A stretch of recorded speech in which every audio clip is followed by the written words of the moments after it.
The Himalayas are the highest mountain range on Earth, and they are still growing today. Scientists have found that the Himalayas rise by about 4 millimeters every year.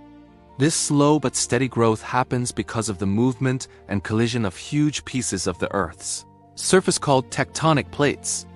Although 4 millimeters sounds very small, over millions of years it adds up to some of the tallest mountains we see today, including Mount Everest.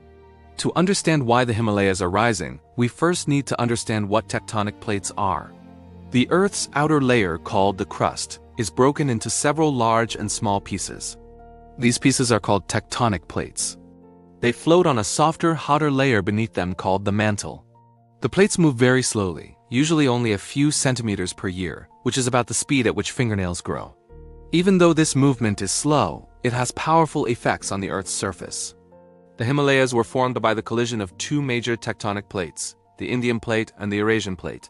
Millions of years ago, the Indian Plate was far to the south, near the area that is now Africa. Over time, it slowly moved northward across the Earth's surface. This movement was driven by forces deep inside the Earth, including heat and convection currents in the mantle. As the Indian Plate moved north, it eventually came closer and closer to the Eurasian Plate. About 50 million years ago, the Indian Plate finally collided with the Eurasian Plate. This collision did not happen suddenly like a car crash. Instead, it was a slow and ongoing process. Both plates are made of continental crust, which is thick and light compared to oceanic crust. Because neither plate could easily sink beneath the other, the crust began to crumple, fold, and thicken. This process pushed the land upward, forming the Himalayan mountain range. The reason the Himalayas continue to rise today is that the Indian Plate is still moving northward. It has not stopped pushing into the Eurasian Plate. Even now, the Indian Plate moves at a rate of about 4 to 5 centimeters per year.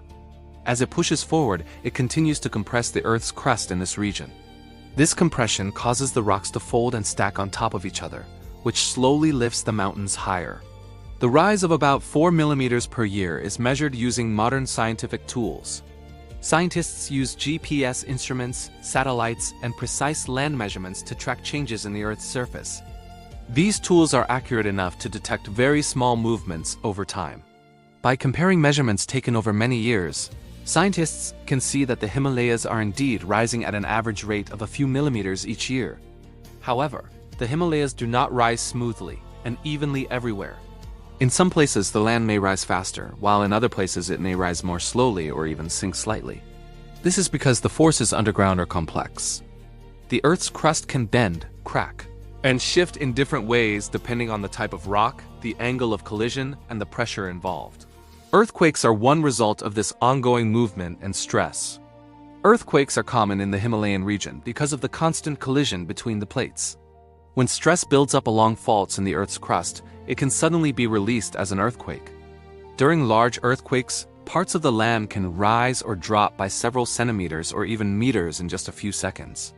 Over long periods, these sudden movements, combined with slow uplift, shape the mountains.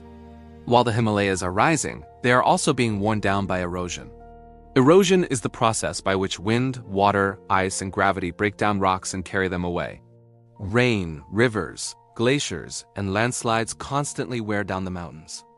This means that while tectonic forces push the mountains upward, natural forces are pulling them down. The current height of the Himalayas is the result of a balance between uplift and erosion. Glaciers play an important role in shaping the Himalayas. Large rivers, such as the Ganges, Indus, and Brahmaputra, begin in the Himalayan region. These rivers carry huge amounts of sediment away from the mountains every year. Over millions of years, this erosion has removed massive volumes of rock. Even so, the tectonic uplift is strong enough that the mountains continue to grow despite this constant wearing away. Mount Everest, the highest peak in the world, is a good example of this process. Everest is part of the Himalayas and is still rising due to tectonic forces. However, snowstorms, strong winds, and glaciers also erode its surface. After some major earthquakes, scientists have measured small changes in Everest's height, showing how dynamic and active this region really is. The rising of the Himalayas has a big impact on climate and life in Asia. The mountains act as a natural barrier that affects weather patterns.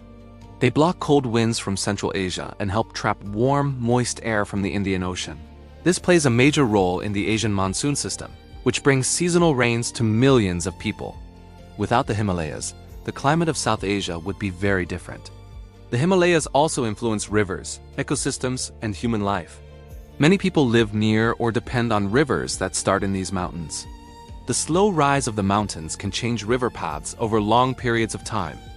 Earthquakes and landslides caused by tectonic activity can also affect towns, roads, and farmland, making the region both rich in natural resources and risky to live in. In simple terms, the Himalayas rise about 4 millimeters per year because two massive tectonic plates are still pushing against each other. This slow collision squeezes and lifts the Earth's crust, forming and growing the mountains. Although erosion works to wear them down, the upward force is strong enough to keep the Himalayas growing. This process has been going on for millions of years and will likely continue for millions more, making the Himalayas a powerful reminder of the Earth's constant movement and change.